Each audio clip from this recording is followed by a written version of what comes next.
Okay, welcome back. What I want to look at today is stabilized power supplies, okay?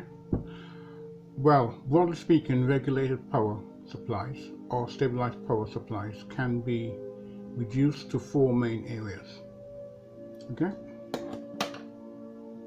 And what I want to look at is these areas mainly, as to how we can utilize them and how they're used in various methods and applications.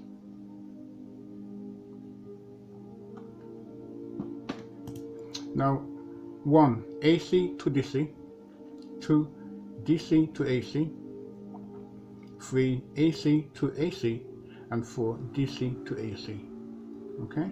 Now, AC to DC is supplies type A, DC to DC are supplies type B, AC to AC are supplies type C, and DC to AC are supplies type D. Okay?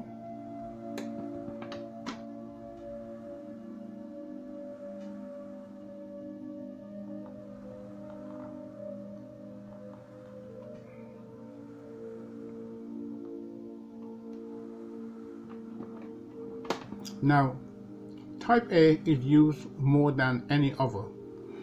The remaining three groups are more specialized. In AC to DC supply systems, the unstabilized power supply is a simple rectifier and smoothing circuit.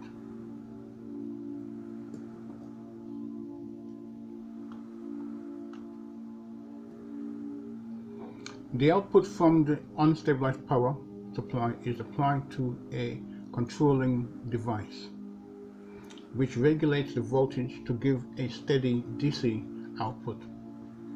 A proportion of the output signal is fed back, usually from a resistive type of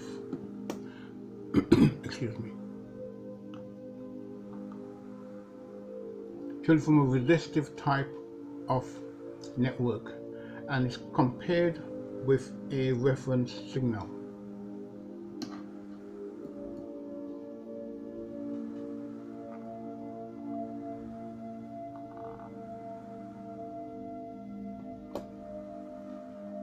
The difference between the two signals is then used to activate the controlling element in such a way that it maintains the level of the output at a constant value. Okay? These regulators, which regulate the output voltage current, can be further subdivided into two groups: series regulators or shunt regulators. Okay?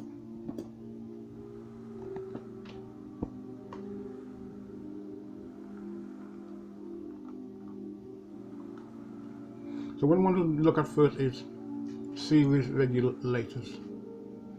The controlling device is connected in series with the load, and to regulate the output, it must at all times absorb some of the supply voltage. When the series controlling device is a transistor and is used to control an unstabilized voltage supply of 20 volts, then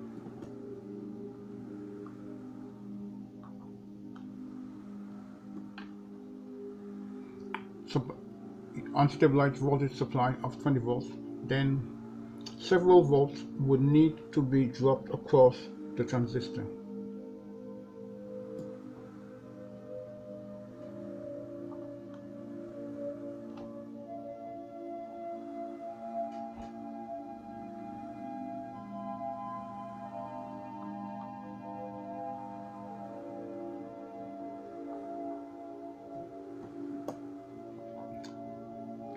This allows the voltage across the transistor to be altered by the feedback signal to accommodate variations in the supply voltage and load resistance. Now do a bit of additional research for yourselves in regard to this matter of voltage regulators. do some groundwork. Okay, there's a lot of information on the web. Use that. There's a lot of it also in level 2 and level 3 electrical principles. Okay.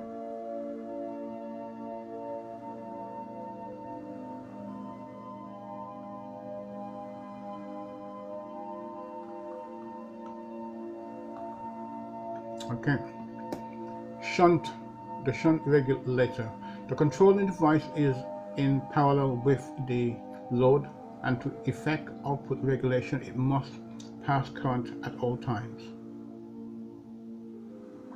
When the current through the controlling device falls to zero, regulating action ceases. In more sophisticated power supplies, protective circuits are built into the network. Okay.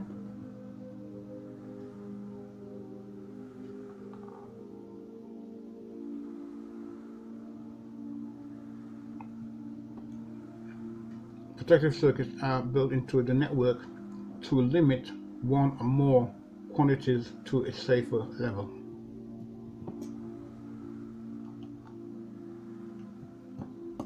For example, in the event of an excessive overload or a short circuit being applied to a semiconductor voltage regulator, in order that we may protect the semiconductor,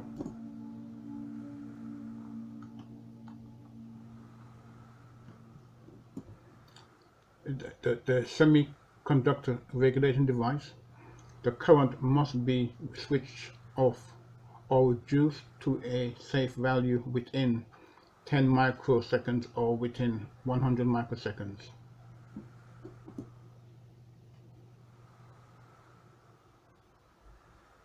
Now that's 10 to the minus 6, okay?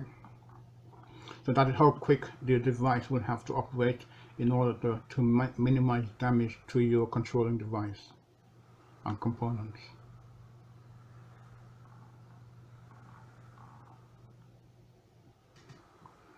Now, fuses cannot provide this form of protection,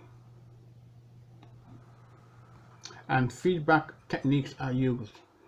The problem is not so serious in a regulators using fermionic devices, and a thermal cutout can be used. Again, do a bit of your own revision and research to define the relevant fermionic devices which will occur in certain cases in your regulators.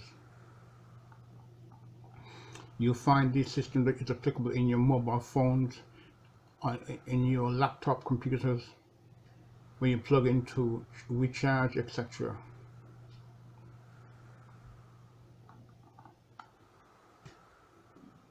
Right, just to recap, the feature of semiconductor devices is that when they fail catastrophically, they usually develop an internal short circuit between the collector and emitter.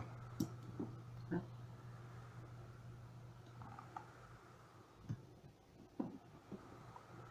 In series regulators, this means that the unregulated power supply will be directly connected to the output terminals, possibly causing damage to the connected load. And this is what you want to prevent from happening, because you do not want the load being damaged.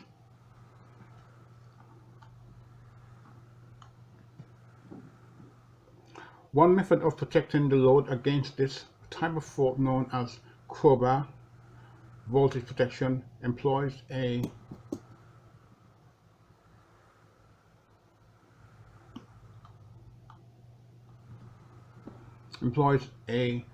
sensitive circuit which monitors the output voltage of the regulator.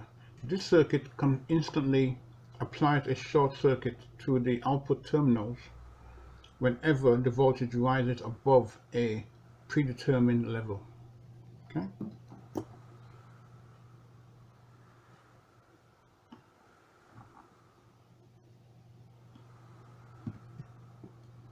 Now, a resistor can be used as a Cobra device. An inherent advantage of a shunt voltage regulator in the above case is where the resistor is used,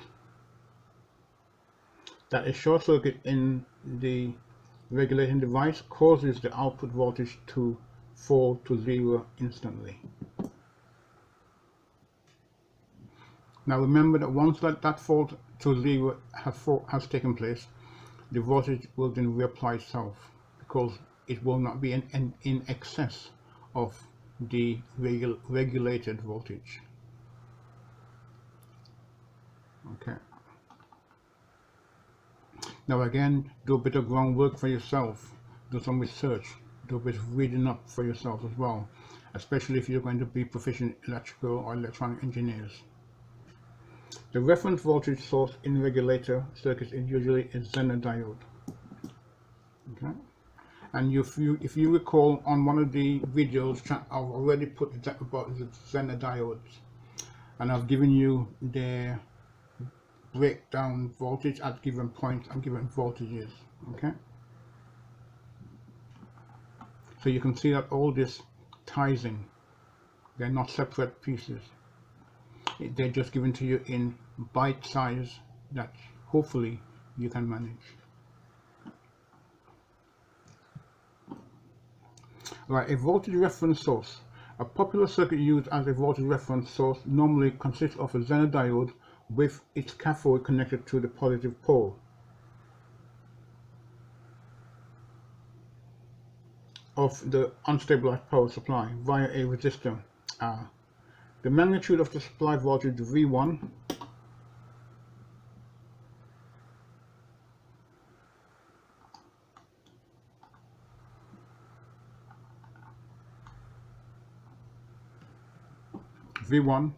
is greater than the Zener diode breakdown voltage Vz. The potential difference V1 and Vz is equal to V1 minus Vz. This difference appears across resistor R. Okay.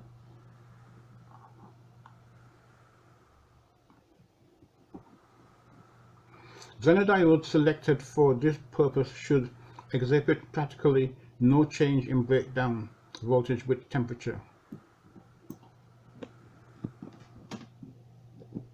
And again, you will recall that in one of the videos I tell you about the temperature and which diodes will be affected by temperature.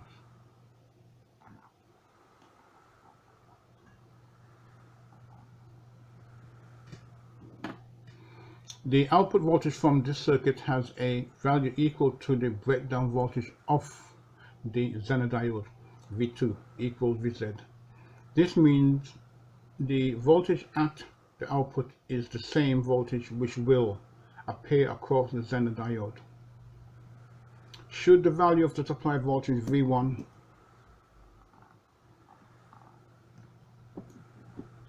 recap, should the value of the supply voltage V1 alter in value, the PD, potential difference, across R alters to compensate for the change, and the output voltage remains constant.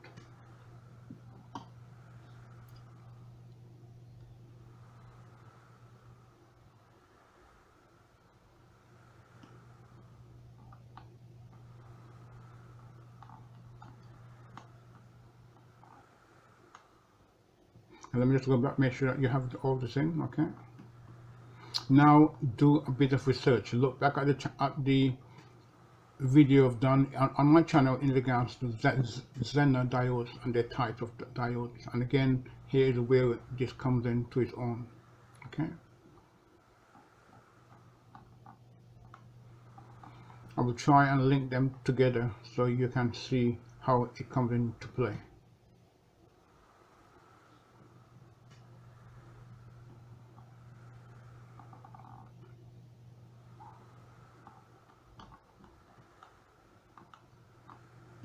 Right, a simple form of voltage reference source, diagram A1. I hope I have diagram A1. Okay, yes I have. And here you have diagram A1. Okay. Input side, output. Rectified and smooth supply. Okay. A simple form of voltage reference source. And what this does here, this prevents the voltage at this point exceeding a given value. So if I set this at say 5 volt, then that point here will remain at 5 volts, and the output here will represent the voltage across that diode.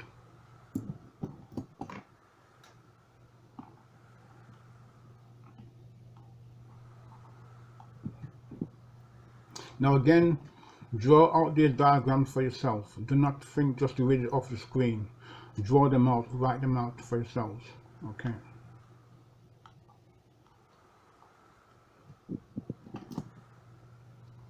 To find the value of R, as in the diagram A1, we need to apply the following procedure.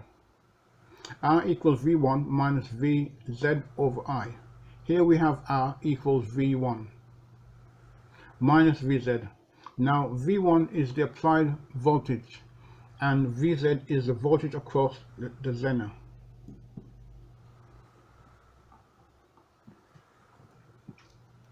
Where Pz is the power rating of the Zener diode, the circuit ceases to act as a regulator when Iz equals 0, i.e. when the load current is equal to I, the current in the circuit. This occurs when the minimum value of load resistance RL min is connected.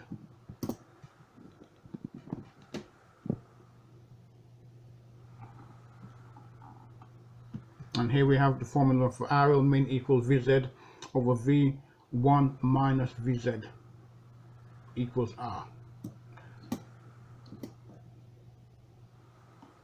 Again, do some additional research to make sure you can follow what's been said, because it is not easy. Okay, so I'm not going to pretend it is. It is not easy to follow. You have to look up the information and take each section bit by bit, bite size by bite size.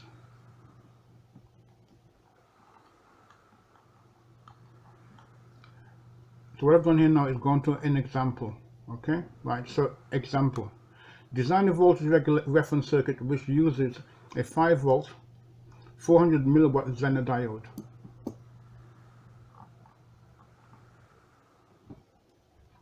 If the supply voltage is 11 volts plus or minus 2 volts, calculate the value of the resistor R, which is to be chosen from a range of preferred resistors with a tolerance of 10%.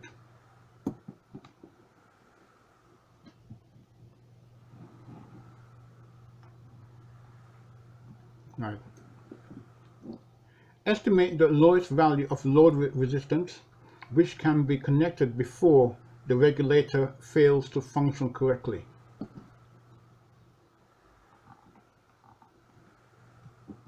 Solution. The current I in resistor R is equal to the power of the Zener divided by the Zener voltage. So P equals I times V, transpose for I. Okay.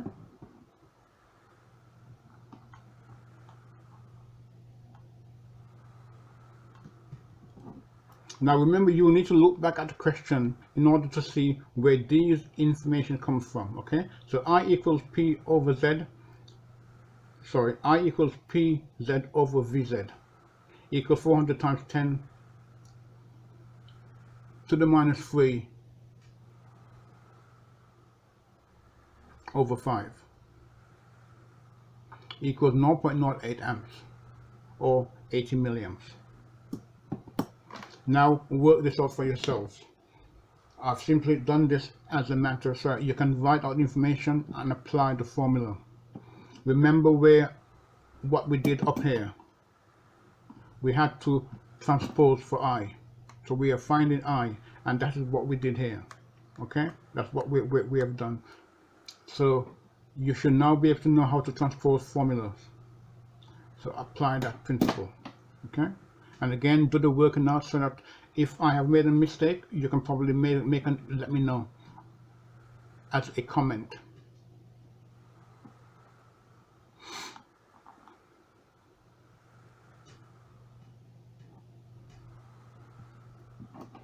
Now, when the maximum voltage is applied, the current I through the resistor R must not exceed 80 milliamps. So therefore R equals V1 max minus Vz over I equals 13 minus 5 over 80 times 10 to the minus 3 equals 8 over 80 times 10 to the minus 3 equals 100 ohms. Okay, now do this for yourselves. Make sure that I've put in the correct information, that I've got this right. Okay, you're applying Ohm's law. Utilize that, to make sure you get familiar with it.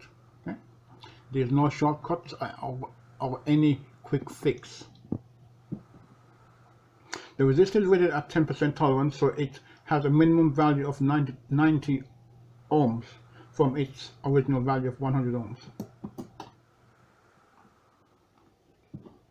We therefore have to calculate the current the resistor will pass in reality.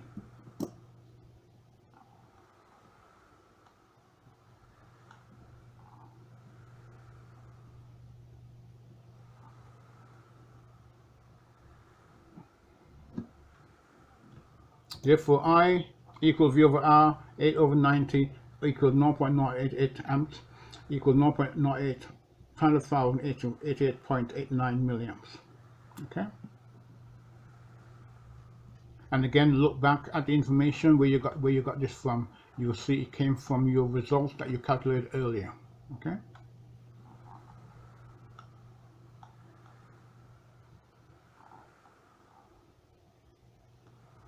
And be aware of where the 90 came from. Okay.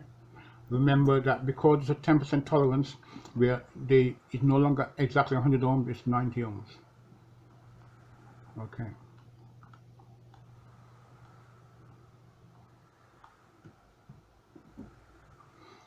As 88.89 milliamps exceeds the current we wish to pass, we must look to using a larger resistor, approximately 110 ohms. The series controlling device.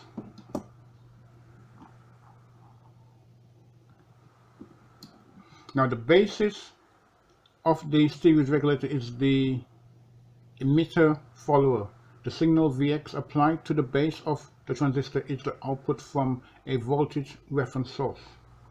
The value of the output voltage VO is slightly less than the value of Vx, since Vx has a constant and stable value. It follows that the output voltage is also constant and stable.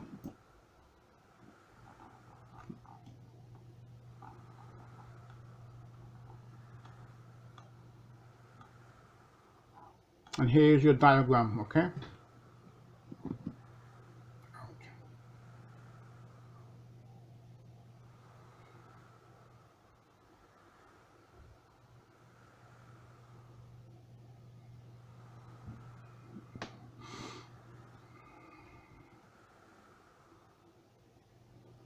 Okay, just going through it to make sure that I can get it to you, so you can see what's been said and being read. Okay, I'll go it from a different angle. Okay.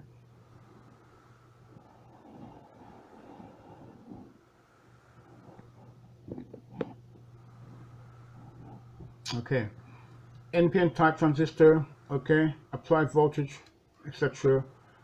Right, and that would be your output. That's your load, whatever the load may be. Okay.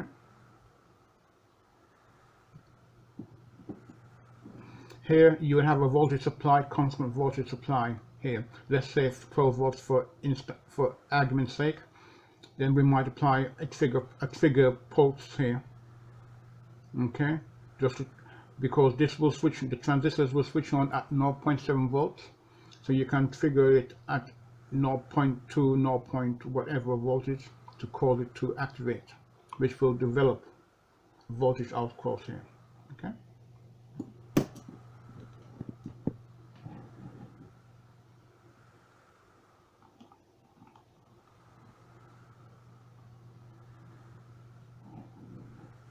Now, I've written this out sorry by hand because you can tell this is my previous work. The basis of the series regulator is the emitter follower. The signal voltage applied to the base of the transistor is the output from a voltage reference source. Okay, that's all I'm saying here. The basis of the series regulator is the emitter follower. The signal voltage applied to the base of the transistor is the output from a voltage reference source. Okay. Sorry. Okay. Let me just make sure you.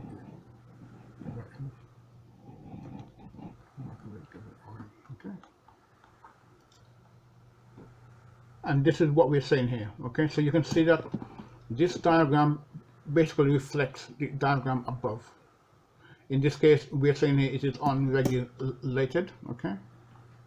But let me just check, see if I have regulated the one above. Okay.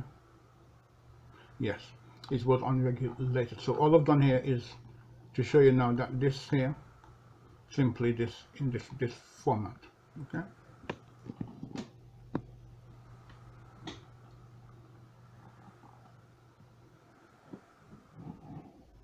Now the value of the output voltage Vout, V0, is slightly less than the value of Vx.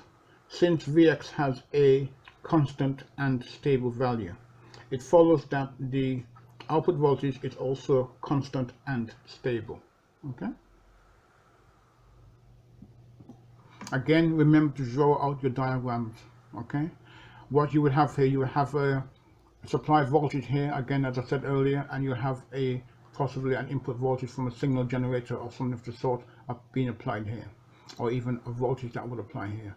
Now remember that your transistor switches on at approximately 0.7 volts. Okay, but you can control the switch rate that the transistor will switch on at by slightly increasing the voltage from 0.1 volt to 0.2, etc., etc.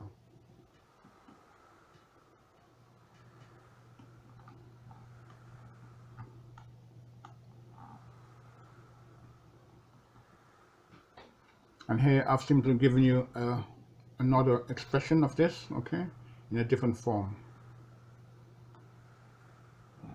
Let me just come back a bit so we can get all in, okay.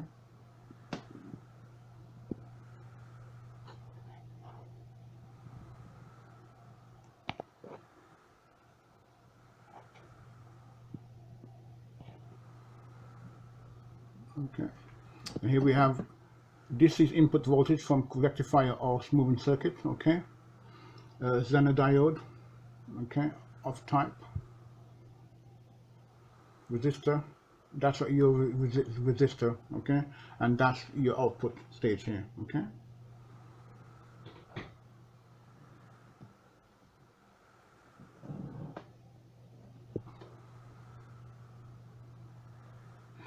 This is just trying to illustrate that you can have a variable load at your output stage, okay.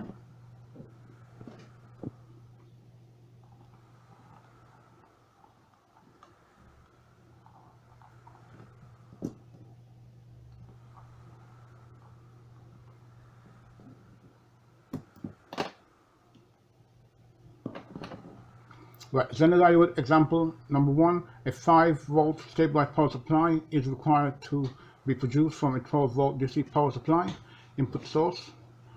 The maximum power rating PZ of the Zener diode is 2 watts. Using the Zener regulator circuit above, calculate the maximum current flowing through the Zener diode.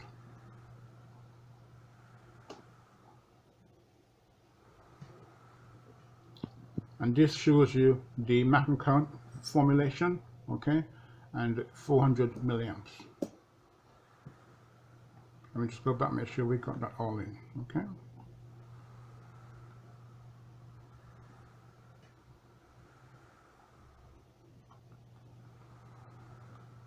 Okay.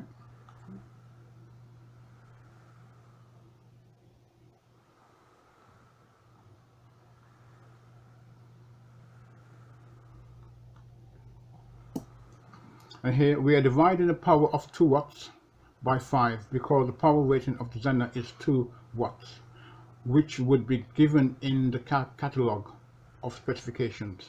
Okay. The 5 volts come from the voltage we require at the output, and it is the voltage which the Zener will need to maintain from the 12 volt rail supply. Okay.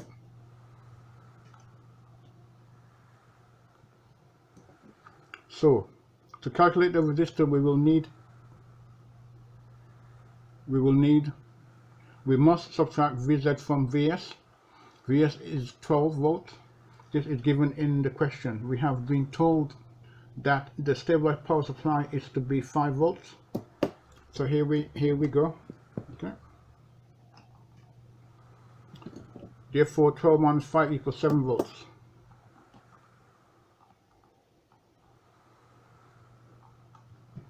The minimum value of the series resistor Rs is going to be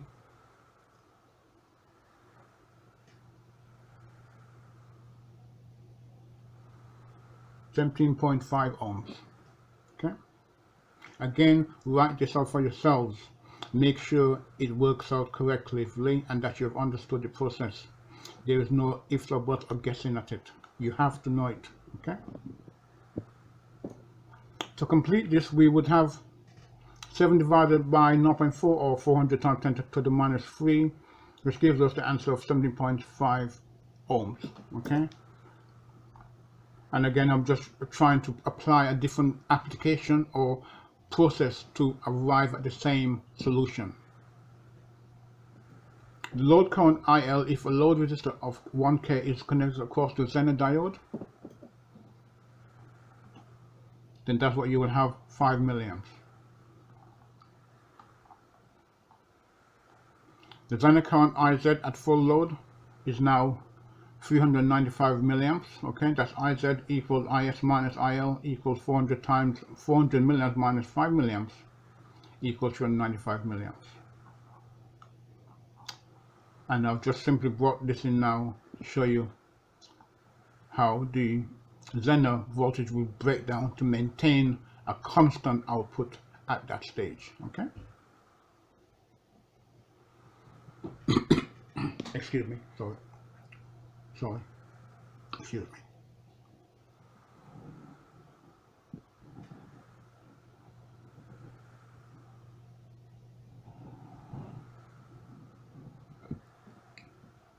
Sorry. Okay. Here are your questions. Now please do try and answer the questions. They're there to assist you in understanding the process. Okay, thank you. I hope you find this useful. Have a good day. Bye bye for now. Let me just make my way up, all the way up, just to make sure we have everything online and within the video. Okay.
Sorry about that. You can never predict these things when they're going to ring.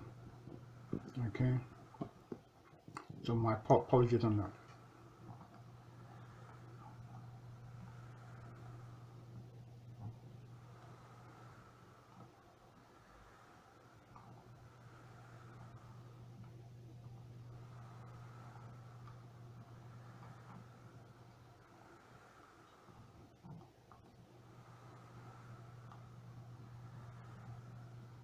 Okay, thank you. I believe that will be it. Have a good day. Thank you, and I hope you found this useful.